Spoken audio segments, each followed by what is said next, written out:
Hey, there you are. Can you hear me?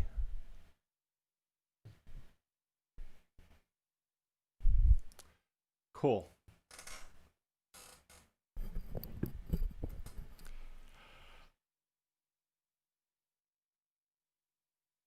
Ah.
Is it crunching me like as much as it was before? I had Bridget shut off her computer and a couple other things. Hang on for a second.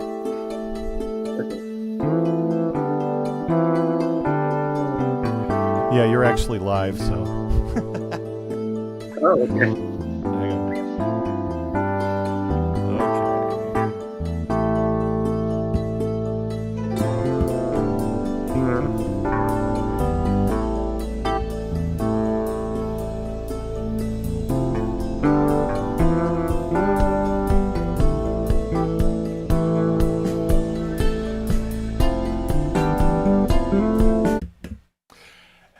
Hi there. I hit cut again. I did that on Thursday. I was supposed to fade out, and I cut out the music. Oi, oi, oi. Hey, welcome. It's the live AV Tech podcast. I actually have to look at my graphics in order to remember what the name of the show is. Today's going to be a very interesting evening. We're going to have a lot of fun and meet a very important person in the business. But the first thing on the agenda is introducing our panel. So let me hit the correct button here to unmute those crazy guys. Hey guys, how you doing? Buttons. Good. Okay, let me get. Oh, I gotta do that over here. Hey, how you doing? Hey. Hello. Howdy. So, I gotta clear that off too. Boink. So, to my right, is that my right? It's my stage right. My audience left is Brandon Lear, a video guy out of the Dallas area. How you doing, Brandon? I'm good. I'm making it. And then right below him is Mark Milan, a producer down here in Dallas. In Texas. Down right next to him, that's Troy Bacheski. How you doing, Troy? And to my left, my right left is Eddie Welsh, audio guy and producer here in Dallas as well. Howdy. Everybody's kind of in the Dallas area. So, here. how's everybody doing? Good. Great. Yeah, doing great, man. So, what's everybody doing? Are you guys kind of planning for or getting into the virtual meeting stuff? Have you been working that way, or are people dragging you that way, or what's going on? I think dragging's the right word. I think we don't really have a choice. We just kind of have to adapt and start looking at that space, because that's really the only thing available to us for the rest of this year, at least. Can I say, does anybody have a very optimistic view, and then I'll come across with my very pessimistic one? I have a very optimistic view, in that humans forever have adapted and changed to fit the environment. So whatever the new paradigm looks like, we'll find a way to be there and be supportive, because there'll always be that audience that doesn't want to mess with the stuff that we mess with. And there needs to be that level of production, that level of value that they're portraying to their clients, whether it be their own employees or outside clients. There's always going to be a need for that they can't handle internally. Exactly. Optimistic. That's good. What's your pessimistic view? My complete opposite pessimistic view of that is, if everything sort of goes to this norm I'm seeing now, where it's kind of going Zoom call based, and that's what they're willing to accept because that's what it has to be at the moment, it kind of cuts out a need for a lot of the high-end technicians filling roles like we did.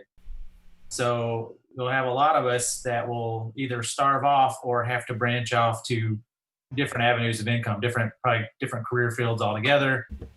So I've been doing a lot of looking externally, because for myself especially, I was doing high-end spider shows, which I think will probably be the last thing to come back when shows finally start coming back, will be those bigger sort of things. So yeah, I'm starting to fresh up on some other skills outside of the industry. Maybe I'm wrong. I hope I'm wrong. If I'm wrong, and a month from now everything comes back and the shows are there, great. I'll start working again. Super. But Yeah. yeah, but I don't. Right now I'm afraid that I cannot survive just on that hope. So I've got to make my own parachute, so to speak. Yep. You got to adjust for the future, make some moves, and hedge your bets, as it were. Yeah. Well, all right. I'm gonna let these guys hang out for a little bit. I gotta mute their feed so they don't cause us any problems. Okay, now you can't hear them anymore. I muted them, and I'm going to kick them off the screen too, right like that. Nope. Oh, I got to do it here.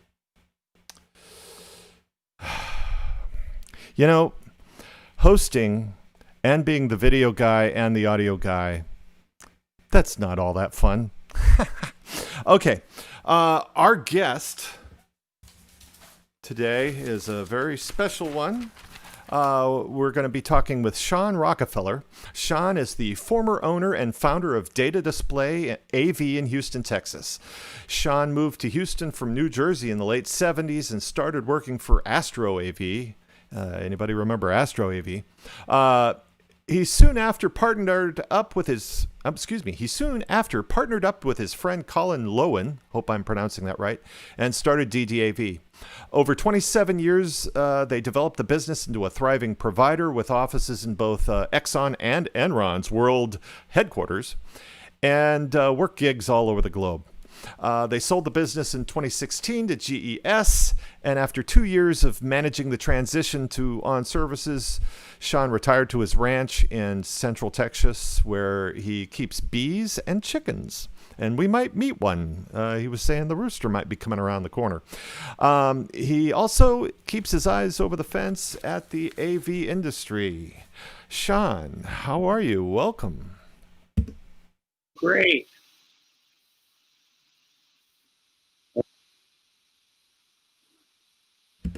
I had to put my mic in here.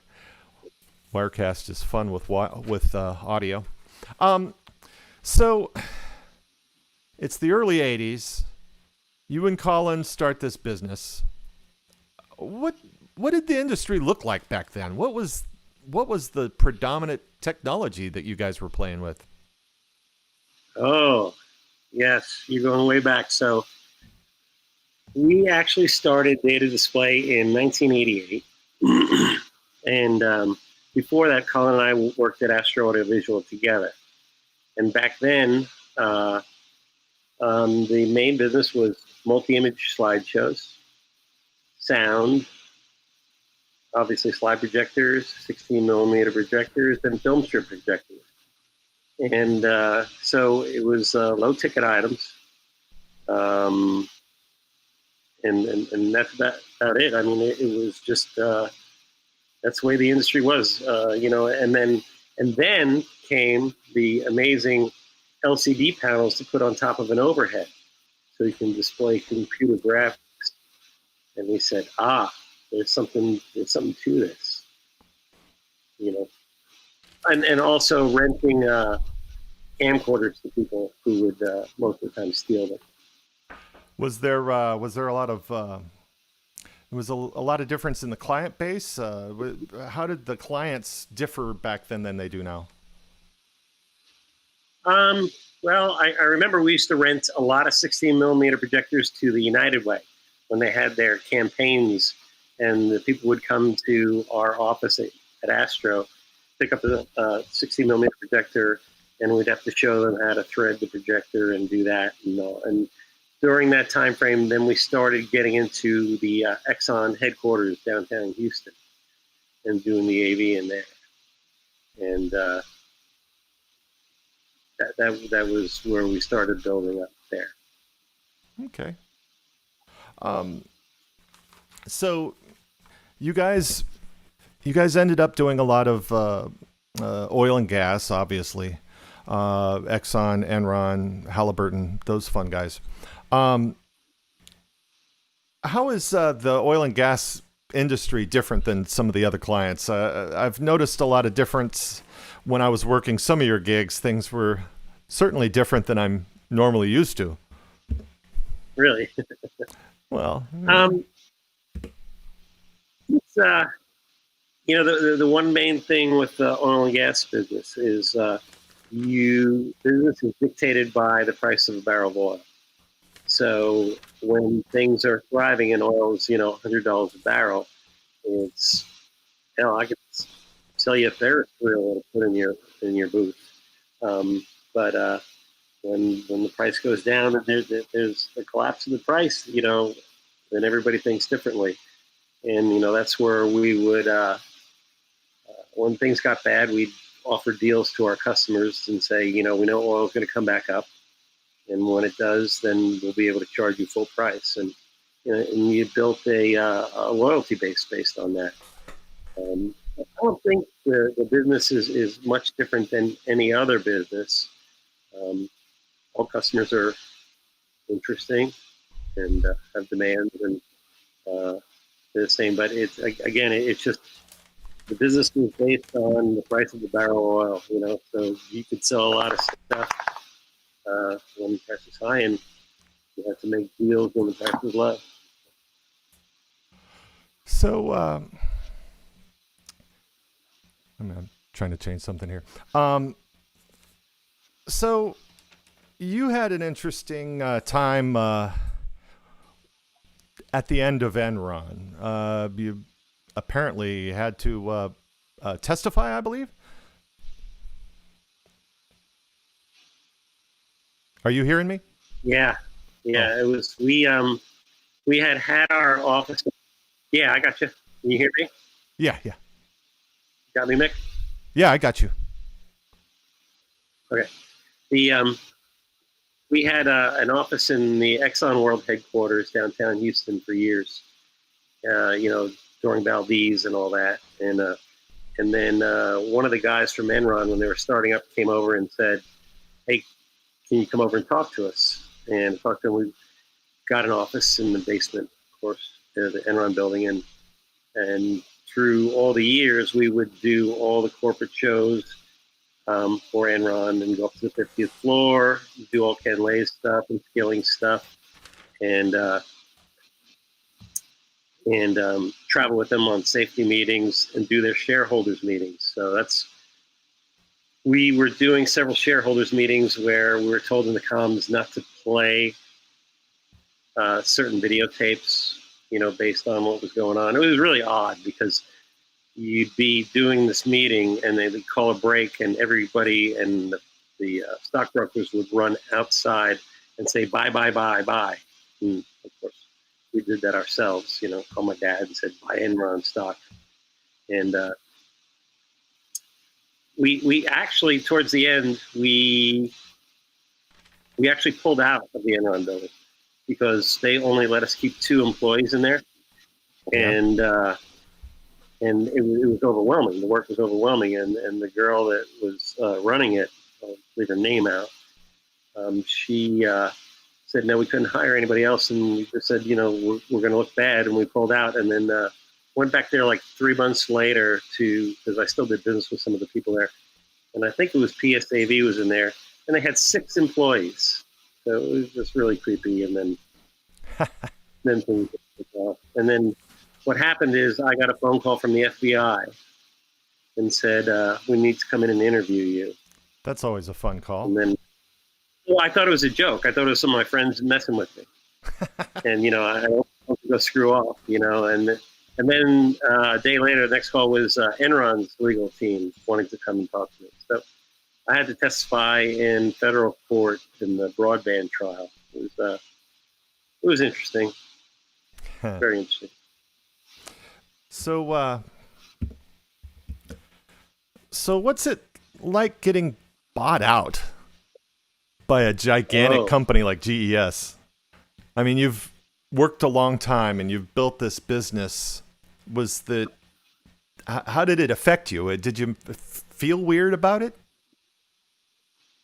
Yeah, well, Colin and I had talked about it. We talked about, at some point we're going to sell this thing, and had a good time. And we had several suitors. We had four actually at one point, and had to make a decision. And we went with On Services division of GES. And another deal that was going to come through, I don't know if I should mention it. We were all set. We signed on with them, and then financing fell out. We signed on with GES, and it's really awkward. I mean, I can tell you, I broke my hand in the process, punching a wall in frustration, because when you go from being me and Colin making all the decisions, and if I wanted to buy gear, I'd wrestle Colin, and then you go to a large company where basically you have bean counters making decisions about AV. Wasn't my bag. And so I was supposed to stay on for 5 years. I bowed out after 2.5, 3. I just no thanks. That's not, I mean, that's great. I mean, that's good for some people. It's a great thing. But after 27 years of doing it yourself, and then listening to somebody tell you how they think things should be, and they have no background on the AV industry, it's frustrating. Yeah, I can imagine. Yeah. How did it affect your family? I mean, there's always got to be a little conflict in there, and especially when you're feeling down, the family feels down, right? Yeah. Well, punching walls and stuff, that it kind of translated into, I'm not going to anybody, but yeah, until I was frustrated. I mean, and Bridget worked for me, my wife, and so yeah, she was tired of it too, and yeah. But it was time to go, and we made the right move.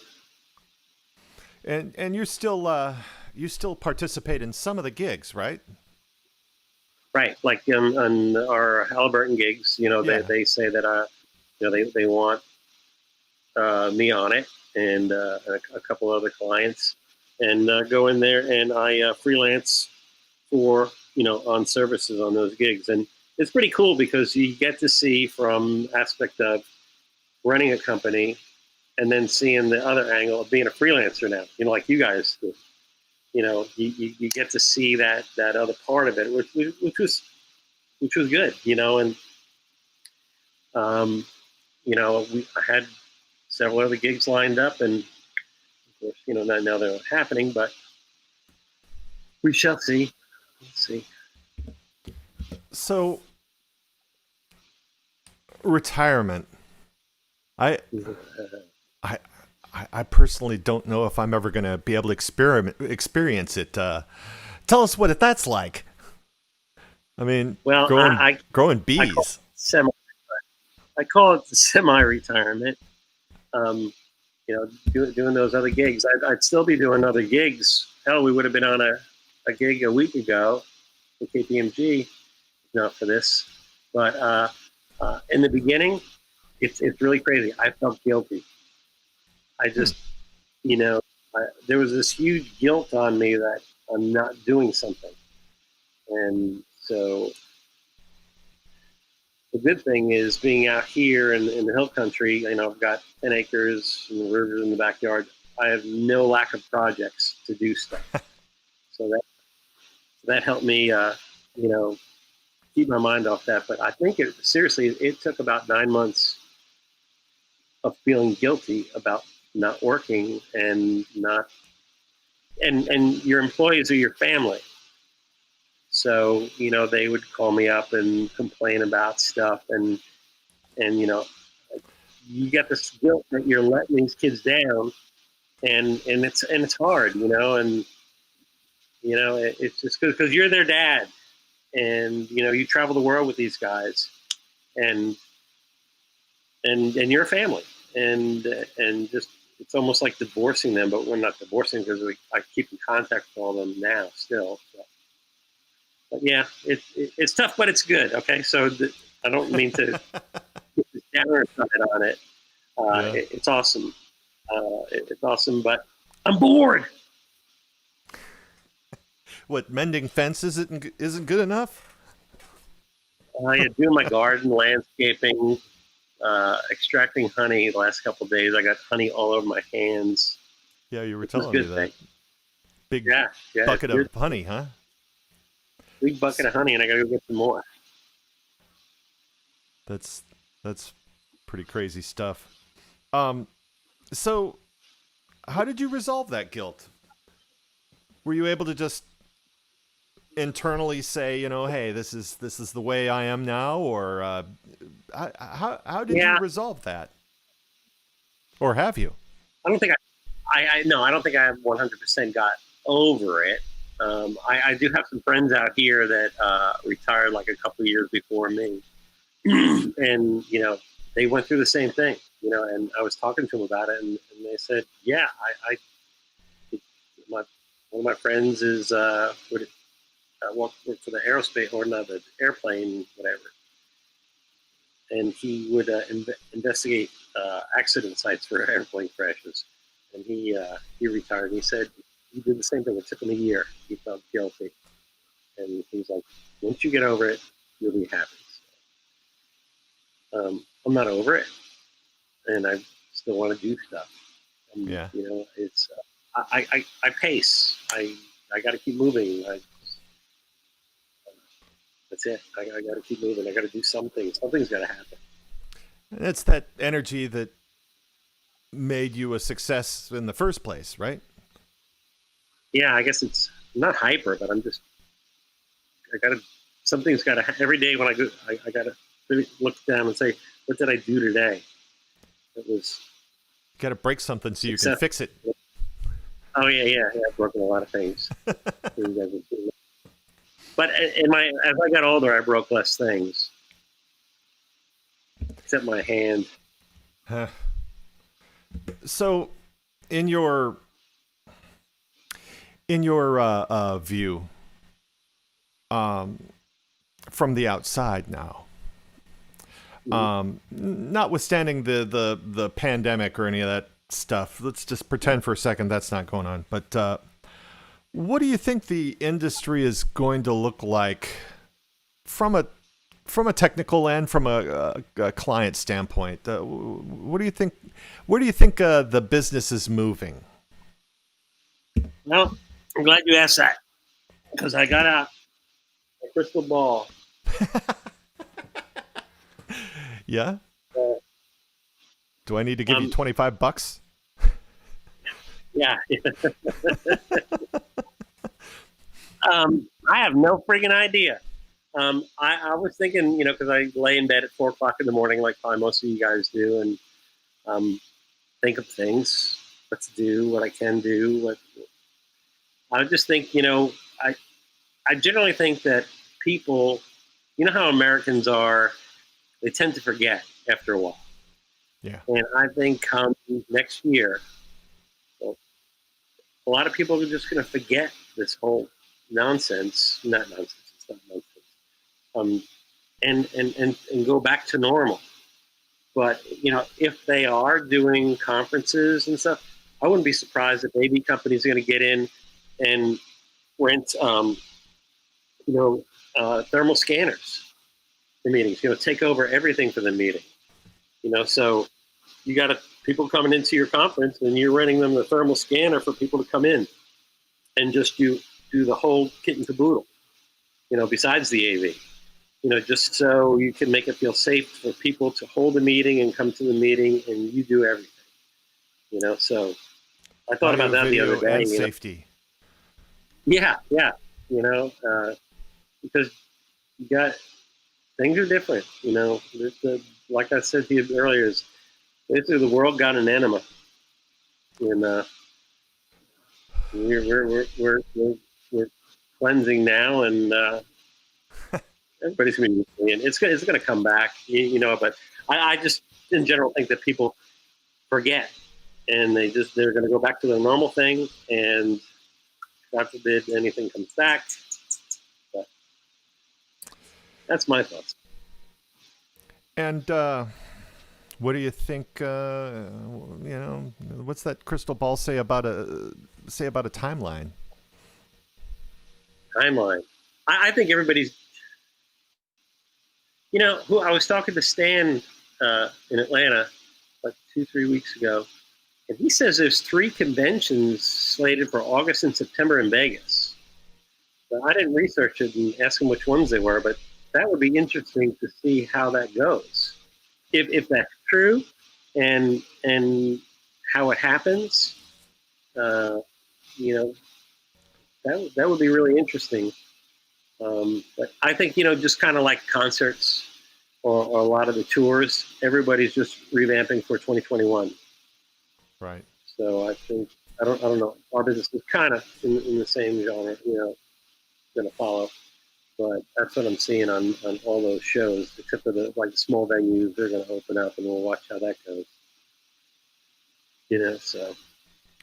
Yeah, our guest on Thursday, he was talking about the Republican National Convention, and Trump is demanding that there's going to be 50,000 people at this convention, and if they do that, then why can't we have a concert or a trade show or a Yeah,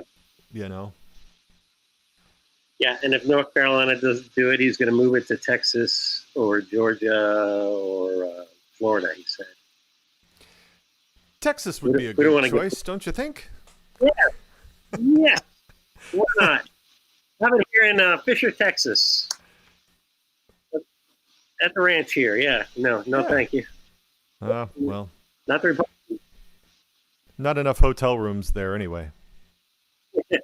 Camping. Yeah. Glamping, call it. Ooh, turn the thing into a Willie Nelson picnic. Exactly. That's a great idea. Wow, I think you're onto something there. Will he come out? Yeah, I bet he would. Bring that old beat-up guitar with him, too. Yeah. I like that idea. I'm going to do that. So, if you did decide, to dabble in AV, I mean, what kind of business would you want to build? Not that you're gonna, but if you did, what kind of business would you want to build? Exactly what we were doing. Well, you were obviously doing something right. We like to think that, yeah. My son's got a production company in Austin, Originator Studios, and they're trying to do some virtual meetings, and we're talking about putting an LED wall, like they're doing for the Star Wars movies now in the background. Make do that. Gotta do something with those LED walls. Yeah, I know. I got some of my pavilion over there. I got to put up my new barn and just looking at myself. That'd be really cool. But keep the chickens entertained. I think the same thing. I think the same thing. We're going to see what happens. Like I said, I'm just going to sit on the fence and watch the landscape change, because the landscape is going to totally change. Yeah. And who knows how it's going to come out. But, like I said, when we were at Data Display, Colin and I, we ramped up when things were down. So, when we hit, 2008, 2009, when we started Data Display, it was right after 87. After that debacle, when things were down then, we started up the business when things were down. And it always seemed investing in a product or ramping up what we were doing, it was always during a downturn, and that always seemed to work well. And I think now, if you were to start an AV company, this would be the time to get your ducks in a row, and so be the first out of the gate. Yeah. Well, I certainly don't have my ducks in a row for that, but could get my chickens in a row. I'm gonna go ahead and bring the panel in at this point. I got to turn on their audio, and then I'm gonna do the two shot, and then I'm gonna bring those guys into the two shot. Hey, there's everybody right now. Hey. So, Shawn, you know Brandon. I think Yep, you know yeah. Troy. Hey, what's going on, Shawn? So, guys, what do you think? You have any questions for this gentleman? Oh, gentlemen. Well, Shawn, I was just thinking, I know you were getting bored after retirement, but looking back at it all now, do you feel like you got out like exactly at the right time? Because everything just sort of went to hell right after. Yeah. We lucked out. It's I'm not a gambler. If I go to a casino, I'm not going to gamble, but I seem to gamble better on business. So, but yeah, we got out at the right time. I mean, I really feel, hopefully a bunch of my RSN buddies, Journal Thinking Network buddies are on this, is, I feel so bad for them to have to deal with that whole situation that we didn't have to deal with, to furlough guys and do that. I mean, I lose sleep thinking about it, and I feel, if that weight was on my shoulders, and I still feel guilty about it, stuff on. That'd be tough, but yeah, we lucked out. So That is hard. I had to let myself go. It's been difficult for me. yourself. Yeah, when you're self-employed, generally your boss is a real asshole. Yeah.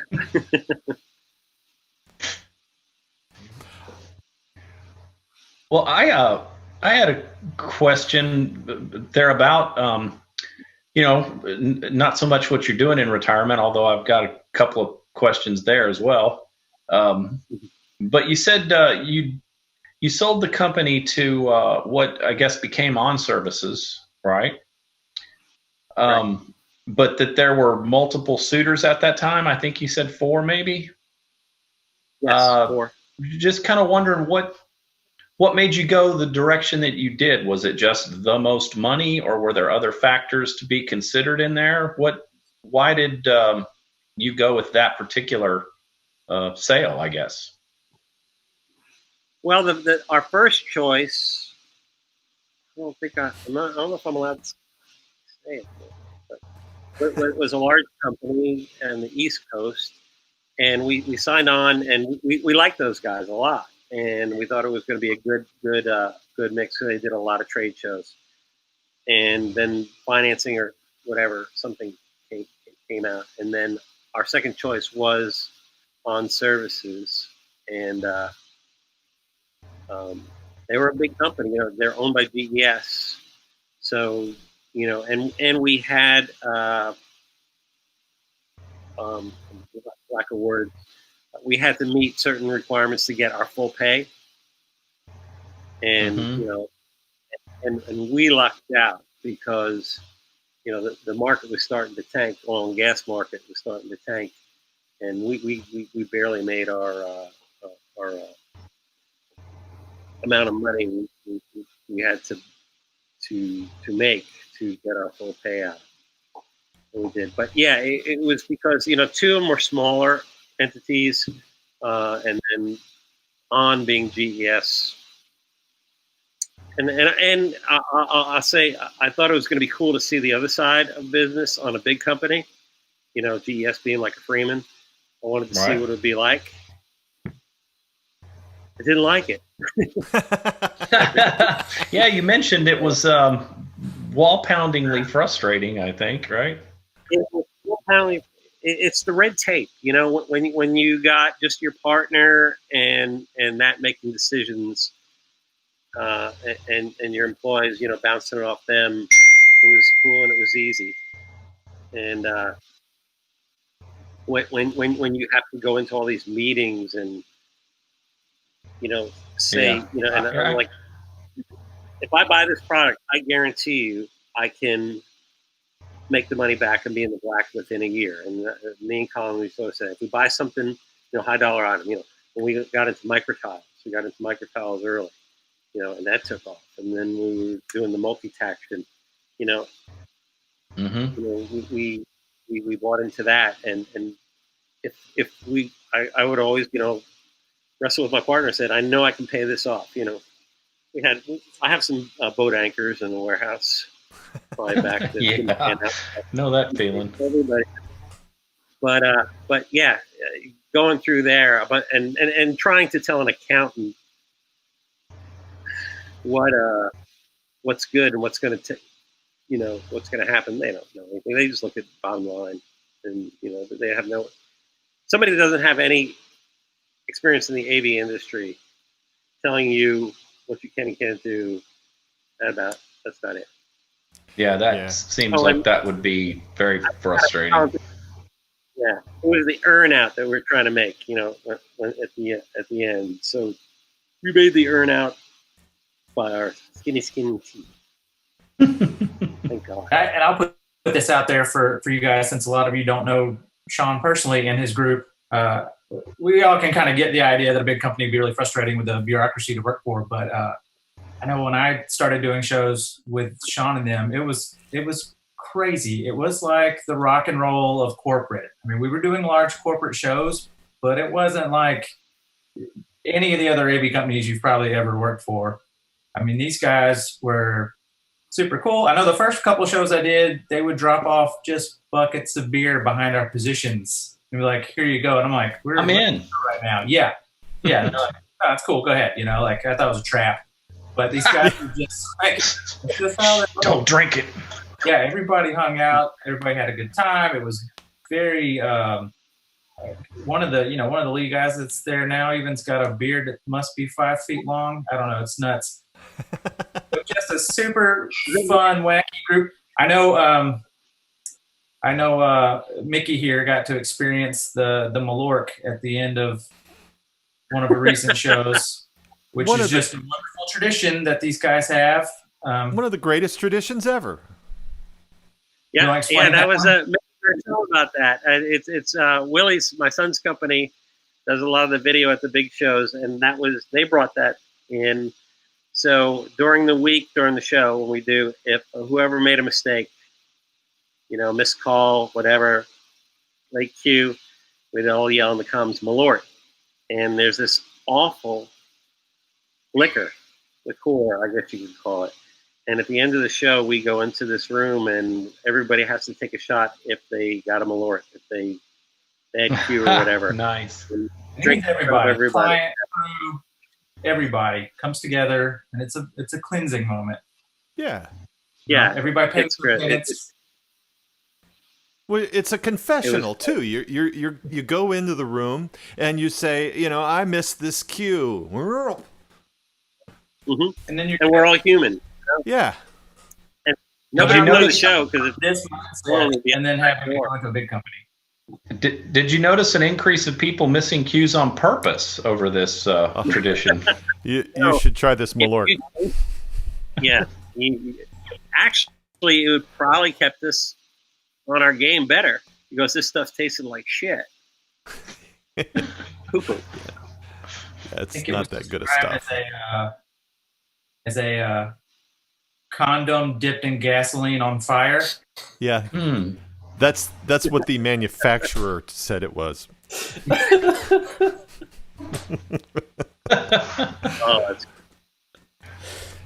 but you're a real man if you drink it. Anyway, I say all that to further illustrate how frustrating it would be to go from such a cool kind of rock and roll AV lifestyle into the more structured bureaucratic red tape. I knew instantly when you guys made that purchase. The first thing that thought in my head was, "Oh, this is gonna be rough for Shawn. This is gonna be a hard way of life change." I think, but I think it all worked out for the better. It did. It did. What makes you say, okay, at this point in the business, I think we should sell? How does that work? That's a damn good question. You know, we had Tom Stimson come in, evaluate our business, talk to him about stuff, and talk to some other guys in the industry. And we were just looking for the right time. Neither me nor Colin had. My son had his production company. He didn't want anything to do with. He watched what I did when he was growing up. He didn't want anything about trade shows and travel like that. And my daughters didn't want it, and Colin's daughters didn't want any part of it. So we said, well, we're not going to pass it on to our kids. So the best thing would be to sell and then do whatever. And we did right. Cool. Mark's got his hand up. Shawn, Mark, nice to meet you. I would kind of like to hear a little bit more about your process of starting the company. In this industry, we're all sort of built around independent contractors.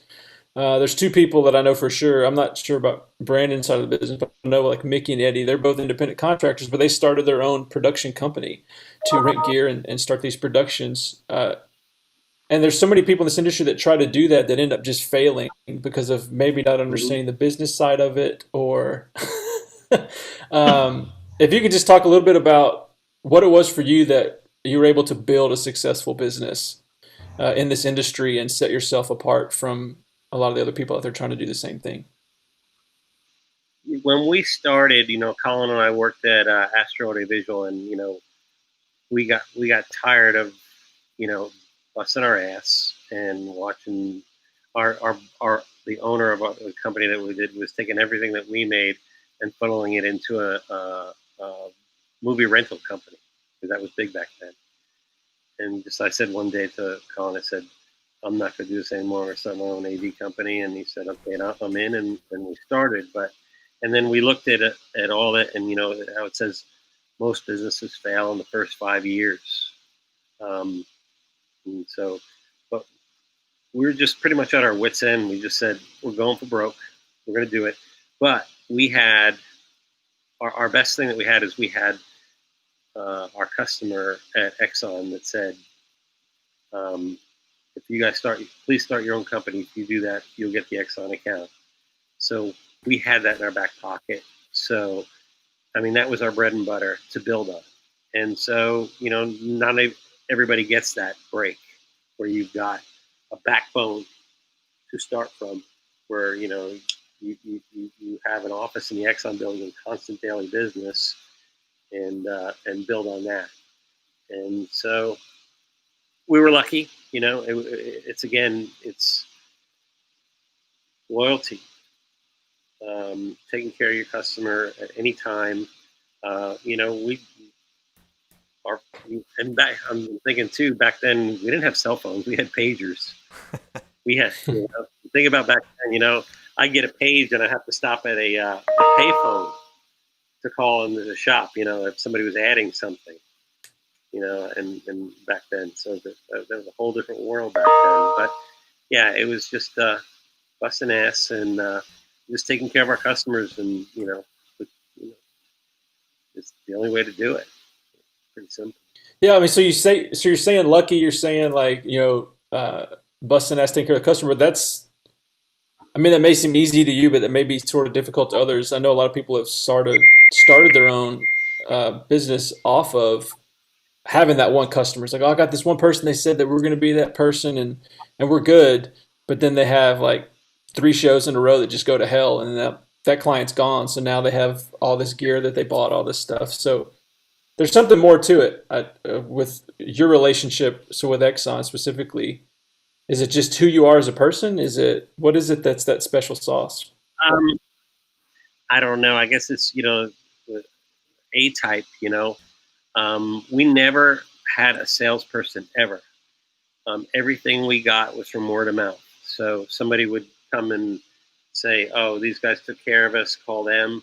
I mean, we never did any cold calling or anything like that, you know. And when we had an office in the basement of Exxon, and one day this guy, Rich Wheeler, he was a geologist, and he says, "Hey, I'm working on this trial. Think you can come up and talk to me and talk about doing stuff in this trial?" And it was the Exxon Valdez trial.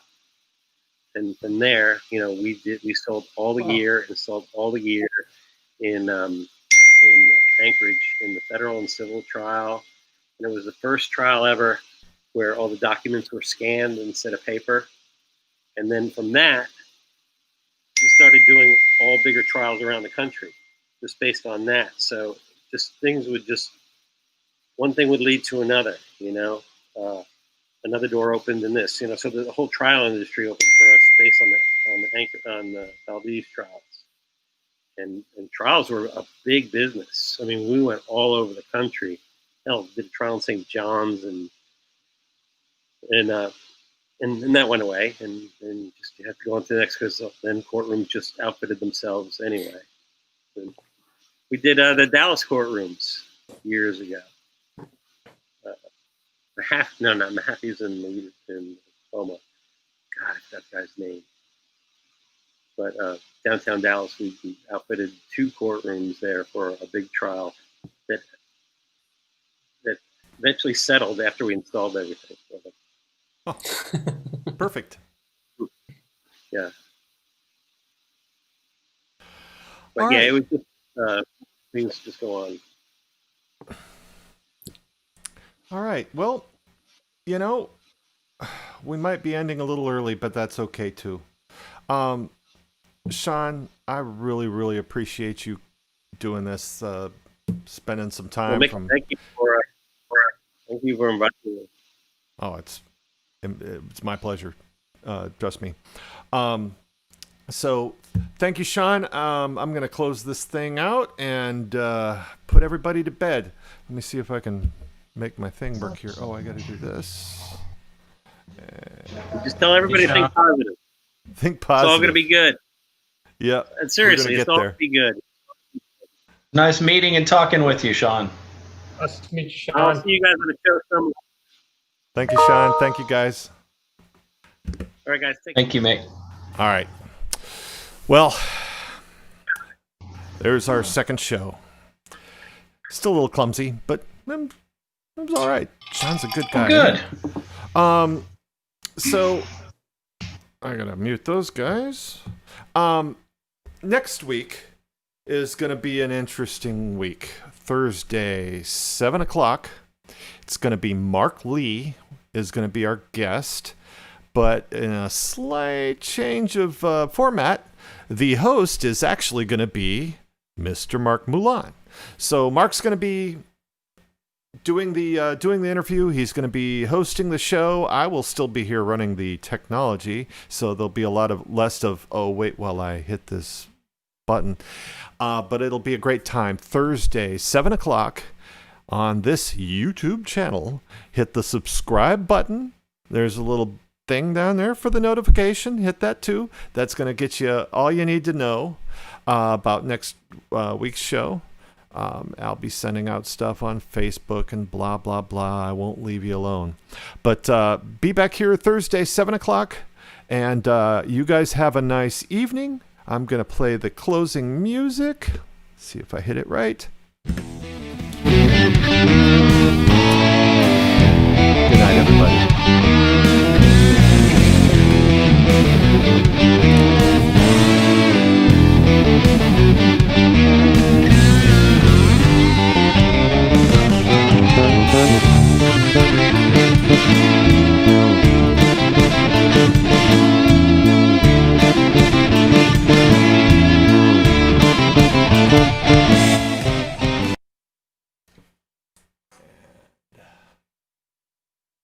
End stream. Am I sure? Yes. And